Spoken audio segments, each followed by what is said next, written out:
안녕하세요. 로맨티스트의 신동희 변호사 김장천 변호사입니다. 자, 오늘은 폭행 합의금에 대해서 이야기해 볼 겁니다. 우리가 술 마시다 보면 이게 시비가 붙거나 동석했던 사람들하고 싸움이 나는 경우가 많아요. 맞아요. 보통 멱살을 잡거나 주먹질을 하거나 폭행을 하고 난 다음에 이 합의 어떻게 해야 되냐요? 합의금이 얼마나 되나요? 이렇게 물어보는 경우가 많죠. 그쵸. 자, 누군가를 때렸다 아니면 누군가의 멱살을 잡았다 밀쳤다 뭐 이런 경우에 폭행죄가 성립하는 경우가 있습니다. 가해자가 되셨을 때 피해자와 원만하게 합의하여야 처벌받지 않고 끝나는 경우가 있는데요. 그렇죠. 폭행죄는 반의사 불벌죄여서 합의하면 그냥 없어지는 범죄다라고 생각하면 돼요. 이런 질문도 제가 많이 받아요. 변호사님, 폭행죄도 있고 상해죄도 있고 폭행치상죄도 있는데 이거 다 합의하면 없어지는 범죄인가요? 이렇게 물어보는 경우도 있어요. 그래서 제가 폭행죄는 반의사불벌죄이기 때문에 합의하면 없어지는 범죄다. 하지만 진단서가 들어가서 폭행치상, 상해죄가 되면 합의서가 들어가도 처벌을 받는다. 다만 이제 양형에 참작이 될 뿐이다. 이렇게 말씀을 드리죠. 폭행죄가 성립한다는 전제 하에 우리 시청자분들이 가장 궁금해하실 가해자 입장에서는 얼마 정도의 합의금을 제시하는 것이 적정한가, 피해자 입장에서는 얼마 정도 합의금을 받고 합의를 해주는 것이 적정한가, 합의금 얘기를 해보도록 하죠. 폭행죄 보면 2년 이하의 징역이나 500만 원 이하의 벌금에 처한다라고 되어 있어요. 보통 초범일 경우 아니면 뭐 약하게 한번 초범 처벌 받았을지어도 보통은 약식으로 끝나는 경우가 많아요. 약식 벌금형으로. 그러면 한 100만 원에서 200만 원 정도의 벌금형이 나온다고 생각하면 돼요. 초범일 경우에. 그러면 우리가 합의를 하면 그 벌금형이 안 나오는 거잖아요. 그러면 벌금형만큼은 내가 당연히 줘야 되겠죠. 그러면 1, 200에다가 플러스 치료비 들 거 아닙니까? 치료비 플러스 소정의 위자료 정도. 요 정도는 합의금으로 지불하셔야 된다라고 생각하시면 되고요. 일정한 기준을 마련해 달라고 하시는 분들이 많으니까 진단서 기준으로 보면 이게 뭐 절대적인 것은 아니십니다만은 일반적으로 한 진단서는 일주일당 한 50만 원에서 100만 원 정도의 합의금 이 정도를 생각하시면 될 것 같아요. 그러면 가해자 입장에서 피해자 멱살을 잡았거나 밀쳤거나 해서 폭행이 성립되는 경우에 피해자가 야, 나 병원 갔다 왔는데 전치 한 2주 나왔다. 그럼 말씀하신 대로 전치 1주당 한 50에서 100만 원 이 정도 계산하면 전치 2주라고 하니까 한 100만 원에서 200만 원 정도 합의금으로 제시하고 합의하면 적정하겠구나. 그냥 단순하게 이렇게 생각하면 되는 건가요? 일반적으로는 그 정도 생각하시면 되고요. 초범일 경우에 벌금형이 100만 원 나왔다 치면 100만 원 안 내도 되는 거니까 100만 원 세이브 되는 거고 거기다 플러스 치료비 한 1, 20, 2, 30 나올 거 아닙니까? 플러스 소정의 위자료 5, 60 하면 한 200 정도 되겠죠.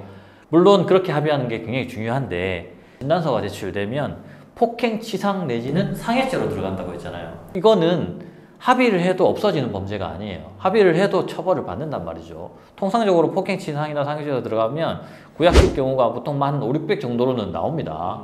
그러면 이 피해자가 나 진단서 2주 나왔어, 3주 나왔어 이렇게 할 때 그 진단서가 제출되지 않도록 하는 게 가장 중요하겠죠. 진단서가 제출되기 전에 진단서를 제출하지 않는 조건으로 폭행해서 일단 마무리되어 있을 때 이때 합의를 하면 금액이 확 떨어지면서 이제 전과도 없어지는 거죠. 우리가 일반적으로 폭행 합의금이 방금 전에 100에서 200이라고 했잖아요. 조금 더 많아지겠지. 왜냐하면 진단서가 제출되면 처벌을 받게 되는 거니까 합의를 해도. 그러면 벌금형 액수가 한 4, 500은 나온다고 했잖아요. 그러면 한 3, 400, 4, 500 정도는 플러스가 되겠죠. 반대로 피해자 입장에서 생각해보면 내가 멱살 잡혀서 폭행죄로 상대방이 처벌받겠구나. 그러면 알아보니까 뭐 한 합의금이 한 200만 원 정도 받으면 되겠구나 라고 생각했는데 병원 가서 그 치료를 받아봤더니 멱살을 하도 세게 잡혀서 이 쇄골 쪽에 뭐 전치 한 3주 이 정도 나왔다. 그러면 쉽게 합의할 것이 아니라 내가 전치 주수가 많이 나와서 이걸 제출하면 폭행치상이나 상해죄로 죄명이 변경될 여지도 있기 때문에 그렇죠. 단순히 200만 원을 합의하기는 좀 어려울 것 같다라고 그렇죠. 하면서 합의금을 좀 증액해서 합의를 시도해보는 것도 좋은 방법이겠네요. 굉장히 좋은 꿀팁이죠. 방금 말씀드린 게 그 부분입니다. 근데 시기가 중요하다고 했잖아요. 우리가 그런 폭행 사건이 나고 나면 경찰관이 오지 않습니까? 그러면 조금 있다가 물어봅니다. 피해자한테 얼마나 다치셨어요? 병원은 가셨습니까? 치료를 받아야 될 정도예요? 병원은 어디입니까?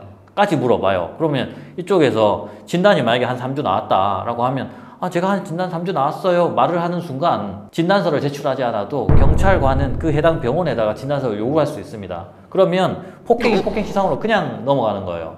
그러면 그 피해자 입장에서도 이거 증액할 여지도 없이 그냥 바로 폭행치상으로 넘어가겠죠. 그러면 가해자 입장에서는 아니 내가 이미 일이 된 거 합의해도 어차피 나 처벌받는 거 합의금 많이 안 주고 그냥 나는 그냥 벌금 내고 말겠다 이렇게 생각할 수도 있잖아요. 그러면 가해자나 피해자나 둘 다 합의에 있어서 적정한 시기는 폭행이 일어나서 얼마 되지 않고 피해가 확인된 즉시 합의를 시도하는 것이 그 한 서로에게 3, 좋을 4일 수 사이 있겠네요. 그 정도 사이가 이제 가장 적정한 타이밍이라고 볼 수 있겠습니다.